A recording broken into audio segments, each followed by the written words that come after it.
Hey guys, welcome back to the channel. In this tech tutorial video, we're going to show you how you can set the bleed settings for a new document you start in the CorelDRAW application. So let us dive into this. So there are two ways. You can of course customize the bleed settings for your already existing page in your document settings. However guys, if you want to do this right after or before you launch the given document so that you don't have to change it later, you will need to do the following. So open a new tab here by clicking into these three dots.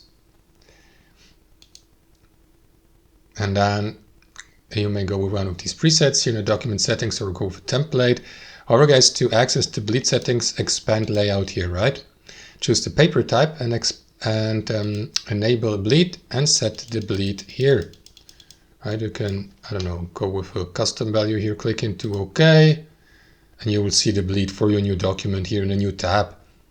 Let me just close that one and that one as well. And that's how it works. Thanks for watching. Hope you enjoyed it, got some real value from it, and we'll see you next time on our channel.